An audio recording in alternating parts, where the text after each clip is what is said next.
Good morning, and it's dark, of course. As we can see right now, we have Israel with a complete breakdown of fundamentals. They assassinated the leader of the Islamic forces, and without knowing it, they started a war against the Islamic forces in the region. They had been slowly moving in, putting a noose around their neck.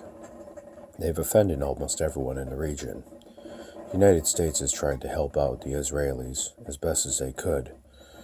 It appears that Saudi Arabia is stepping in, trying to help out Israel as well, inviting el-Sisi over to Saudi Arabia.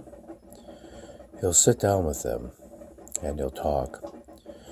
El-Sisi's really held back the people from the Palestinians from attacking. Now that Mahmoud Abbas is no longer in charge, there will be no reason for the Palestinians themselves not to think of war and to work on behalf of war.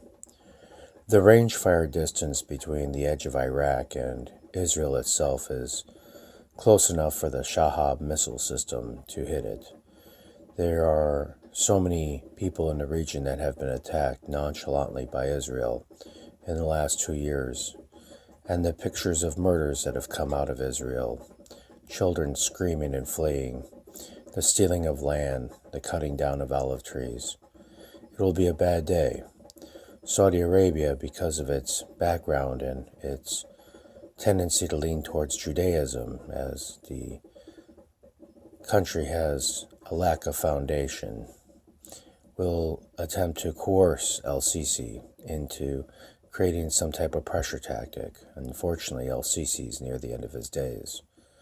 There is a coup that is plotted against him in his own country, and they wish for him to be dead. Now it is time for the United States to either recognize its game, step up its game, or be forced out of the region entirely. You cannot guard oil troughs. You've done nothing but help the Afghanistans to create drugs, to smuggle drugs, and now they're making fentanyl in Afghanistan. The whole region is a mess, and it is because of the policy that we created that we have failed them with. And it's very unfortunate. Now those that will pay are the people that live in Israel. There are over 60,000 missiles pointing at and it will hit them, and they will destroy them if they can. And they will not stop, because the UN has condemned Israel, and the UN has condemned the United States. And so there is no one that can run in there. And even if Israel has 80 nuclear weapons, in a desert mass the size of it is, who do you attack when all sides around you do not like you?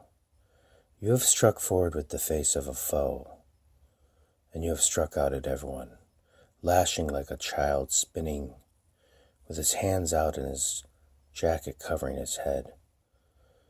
They are raining down upon you because you have become murderers, religious murderers.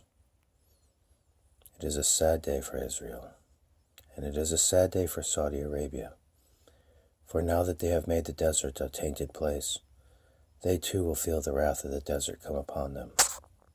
There is no money that can protect you when you turn your faces against those that are your people. God bless God, in the name of God.